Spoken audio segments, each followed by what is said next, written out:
Just half a decade ago, the Tennessee Titans were one of the most respected teams in the NFL. They had become a playoff mainstay with one of the best head coaches in the game and multiple Hall of Fame talents at skill positions, peaking with a #1 seed. In the 4 years since, this franchise has put together 4 double-digit loss seasons in a row. I don't know if I've ever seen a team slam a contending window shut like this team has without doing it on purpose. They've gotten nothing right. Horrific roster mismanagement, kicking maybe the best coach the franchise has ever had to the curb, and ownership actively kneecapping whatever progress they could be making in the last couple of years. This video looks to paint the full picture of what I think is a true contender for the worst run team in football, but in order to do so, I need to take you back to the last time the Titans were good. The 2021 Titans will go down as maybe the most forgettable #1 seed of all time, but they were a #1 seed nonetheless. Derrick Henry, A.J. Brown, Kevin Byard, Harold Landry, Jeffrey Simmons. Despite the hard regression of Ryan Tannehill and Henry missing half the season due to an injury, this team still won 12 games. But in their playoff opener, Tannehill's downward spiral came back to bite them when he threw 3 picks, including a backbreaker in the final minute of a tie game. Their defense sacked Joe Burrow 9 times, and they still lost. They may have also messed up by rushing Henry back from his injury when they could have rolled with Donta Foreman, but I digress. Above average quarterback play, and the Titans probably at least to make the Super Bowl, maybe win it. Man, if only there was a reliable, veteran quarterback who could limit turnovers available on the free agent market for them to go grab. Too bad they were pretty much stuck with Tannehill and had no other options. Anyways, with the prologue out of the way, let's move to 2022 when things really started to go south. The Titans had 2 primary objectives this offseason: shore up depth on the roster and find the next quarterback.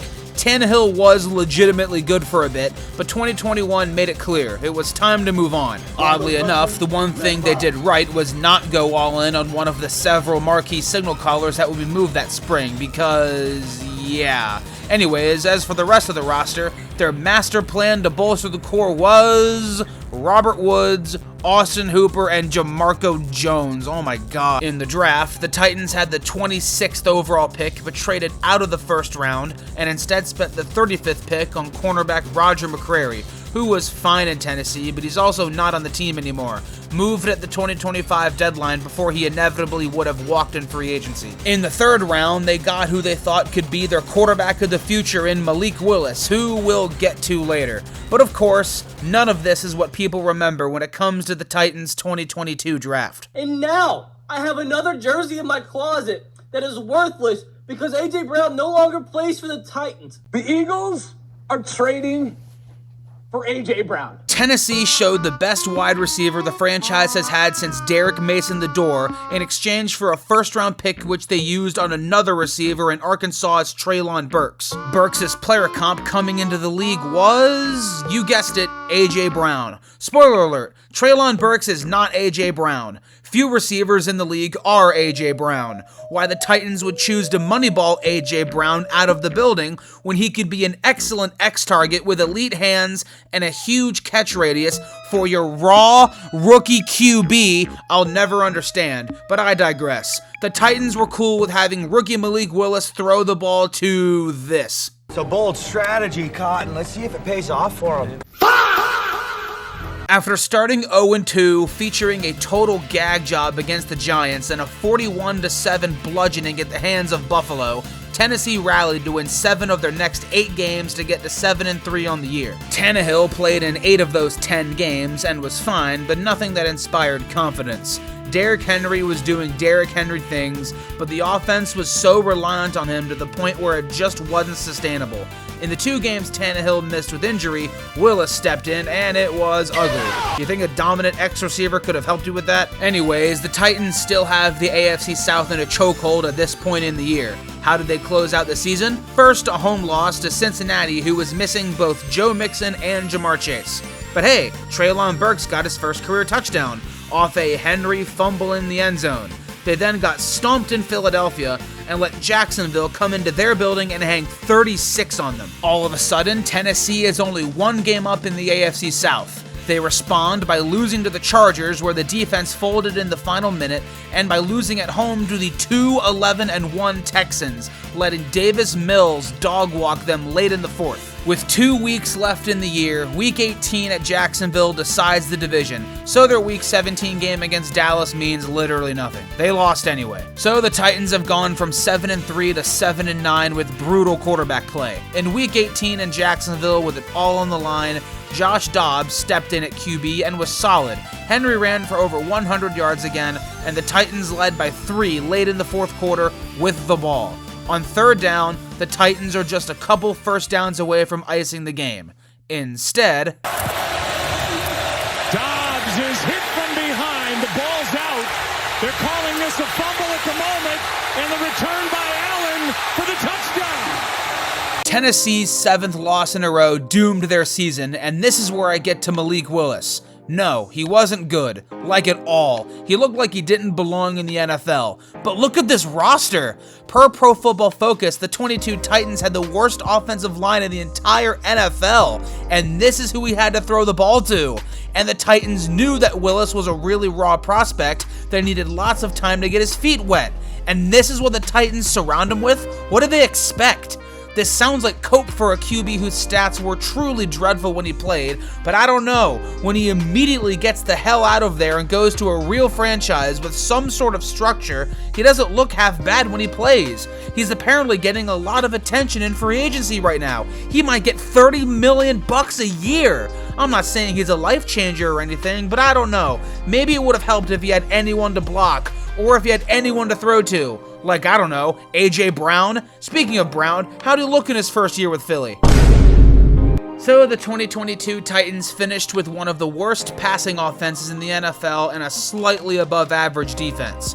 Going into the offseason, the plan should be to bolster this offense for Willis and see if he can improve in year 2 while Tannehill plays out the last year of his contract. Give Henry some room to frickin' breathe. You've already spent a pick on Willis, so might as well see if he can get better. What additions did the Titans make on offense in free agency?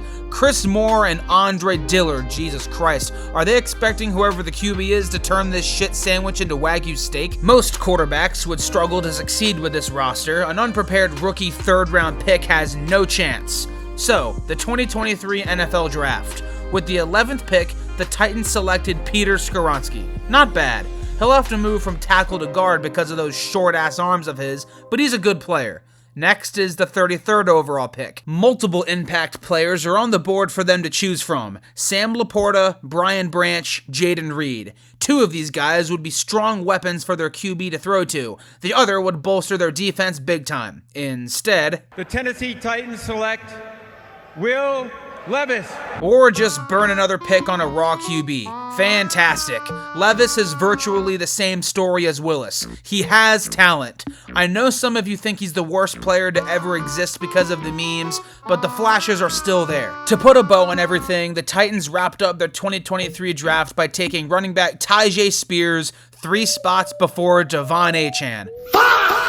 What a surprise. The team that was terrible and added virtually no talent remained terrible. Tannehill showed that he had nothing left in the tank in the 8 games he played, throwing 4 touchdowns and 7 interceptions in what would be his final season in the NFL. The other 9 games were started by Levis, where he wasn't too bad. He threw 4 touchdowns against the Falcons with a passer rating over 130 and finished the season with respectable numbers given the circumstances. Henry led the league in carries, but behind a paper-thin offensive line, he had numbers that resembled a human being, not a cyborg built in a lab.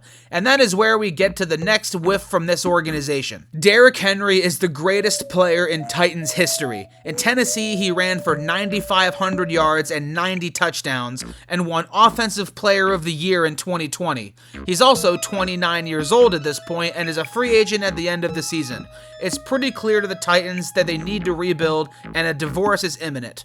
A smart franchise trades Henry at this deadline to get some draft compensation before he inevitably walks for nothing. New general manager Ran Carthon knows this, and before the deadline, he agrees to a trade that will send Henry to the Baltimore Ravens, who are looking to push for a title. The deal will send the Titans a conditional 4th-round pick that could become a 3rd should Henry reach certain incentives. It's a difficult move to make involving the best player in the history of your franchise, but it's something that has to be done. Just one problem. Ownership vetoed the trade. Why? I don't know. Did Amy Adams Strunk want Henry to play out his contract? Did she not want Henry to go to Baltimore, an old school rival of the Titans? I have no idea, but it's just another example of the Titans kneecapping their future. The Ravens went 13-4 and fell in the AFC Championship, where they infamously abandoned the run early on. Do they make the same mistake with Derrick Henry in the backfield? I don't know. What I do know is that the Titans finished 6-11. They may have screwed themselves out of a decent draft pick by not trading the player who's bound to walk in free agency anyway, but at least you might have cucked the Ravens out of a Super Bowl? Is that worth it? Maybe? Regardless, the Titans are out of the playoffs for the second straight year, and it's time to make some changes. This once contending roster has jumped the shark. First things first, find out who your next quarterback is going to be. You also need to find this team's answer at running back and wide receiver, because Treylon Burks is... yeah. You also need to get more pieces on the offensive line because you wasted a pick on Isaiah Wilson. Some secondary help would be nice too. Long story short, this team stinks. They need to build around the competent pieces they still have. What do they do instead? The Titans have fired Mike Vrabel. What a mistake. 4 winning seasons and back-to-back losing seasons, and then that's it?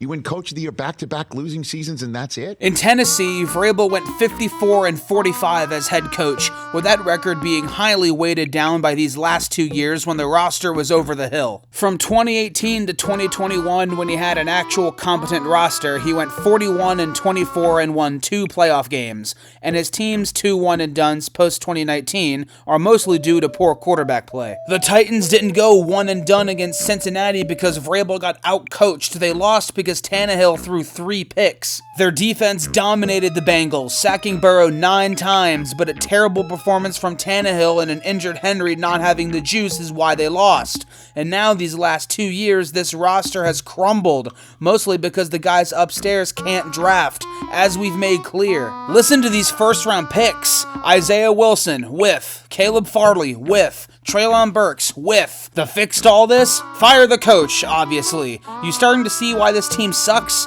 Oh, and by the way, the Titans actually looked into potentially trading Vrabel, but elected to just hand him the pink slip because trading him was, and I quote, too complicated and would take too long. Oh my god. But whatever. You know what? Devil's advocate. You don't want the process to take too long. There's a lot of big names on this coaching market, and you don't want to miss out on the right guy. Jim Harbaugh, Dave Canales, Mike McDonald, Ben Johnson. Oh, scratch that. He's not leaving yet. Anyways, on January 22nd, 2024, the Titans found their next head coach. Drum roll, please. Brian Callahan, who didn't call plays in Cincinnati, and also probably owes much of his prestige to Joe Burrow and Jamar Chase. Okay, Callahan is taking over a roster that is about to see some major changes, and rightfully so. Tannehill, gone. Derrick Henry, gone. Oh yeah, Derrick Henry. Where'd he end up again? Well, so much for that, Amy. With that out of the way, time for the Titans to load up. L'Jarius Sneed and Chidobe Awuzie for the secondary. Sebastian Joseph Day and Kenneth Murray to shore up the defensive front. Mason Rudolph for QB depth. Lloyd Cushenberry for their offensive line. Tony Pollard to replace Derrick Henry. What? 29-year-old Calvin Ridley for $92 million? I mean, I get it. You want your young quarterback to have a quality weapon to throw to, but, breaking news, you could have just signed A.J. Brown for a few million more. But fair enough. You don't want to tank. You want to build a respectable roster for your young quarterback, who you've decided is Levis. Alright, fine, Malik Willis. Be gone. Off to an actual competent franchise you go. In the draft, the Titans had the 7th overall pick, which they used on offensive tackle J.C. Latham. The jury's still out on Latham, who could end up decent, but he's not fellow tackle Joe Alt or wide receiver Malik Neighbors, who are already bona fide stars. Maybe if you actually traded Henry when you had the chance, you could have lost an extra game or two and jumped in the draft to get one of them. If it could go wrong, it did go wrong for the 2024 Titans. Will Levis entered meme culture, L'Jarius Sneed was terrible, Lloyd Cushenberry unfortunately tore his Achilles in November, and this Titans team that was supposed to be competitive via big spending in free agency was the worst team in the league. 3-14. Brian Callahan looked completely overmatched at head coach. At least Pollard and Ridley ran for and received over 1,000 yards respectively, I guess. A.J. Brown's replacement Treylon Burks was waived after the season, basically waving the white flag on that deal. Speaking of A.J. Brown, how's he doing? Nonetheless, the Titans made more changes than possibly any team in the league that offseason and only went backwards. If there's any silver lining to this nightmare season, they ended up with the first overall pick. Rand Carthon wouldn't be the one making it though, as he was fired after he beat Vrabel in a power struggle literally last year. Look, John Robinson was the one behind many of Tennessee's biggest mistakes in this video, but I'm not going to act like Carthon did a good job, because he didn't. His replacement was Mike Borgonzi, who decided 21 starts from Levis was enough, and spent that first overall pick on Cam Ward to hopefully be the long-term answer. What was Borgonzi's first big move in free agency? Offensive tackle Dan Moore. $82 million.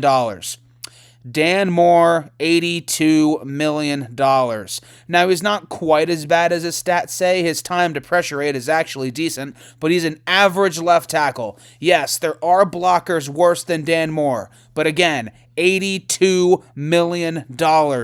Kevin Zeitler for $9 million was a much better investment. It's too early to judge the 2025 Titans draft, though 4th-round pick Chamir Dyke looks like a pretty good one. But with that out of the way, let's get to...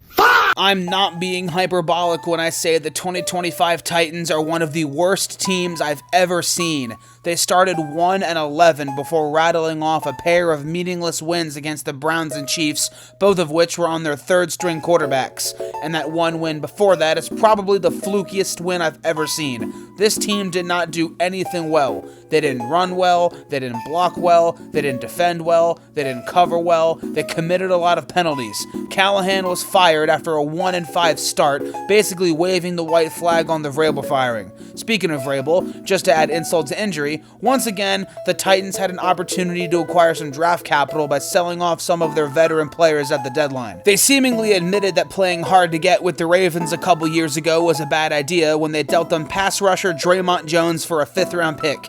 But as it tends to go with the Titans, it's 1 step forward, 2 steps back. Who else would ring up the Titans next other than the Patriots, coached by Mike Vrabel? New England is interested in both Tony Pollard and Arden Key, both of which will likely be playing elsewhere in 2026. Tennessee had no interest in dealing with them because of beef with Vrabel. More potential picks being flushed down the drain because of pettiness. Speaking of Vrabel, how's he doing? I'm sensing a theme here. On the topic of Ward, I actively refuse to hold him to any expectations given how terrible this team is. All that matters is that he's shown flashes of being a star QB, so time will tell if he pans out. Here's the problem. Based on everything I've said in this video, do you have any reason to believe the Titans will figure out how to build a competitive roster with Ward? I don't. The Tennessee Titans of the 2020s are a perfect case study on how to slam a contending window shut. They've made every wrong move, from the roster to the coaching staff to the front office, everything. We clown teams like the Browns and Jets and Raiders and Panthers for being horribly run black holes, and it's about time for the Titans to be included in those conversations as well. The only way they get out of it is if Ken Ward turns out to be the next Steve McNair. Bless his soul. Oh, and one last thing. The Titans' new logo sucks. Thanks for watching.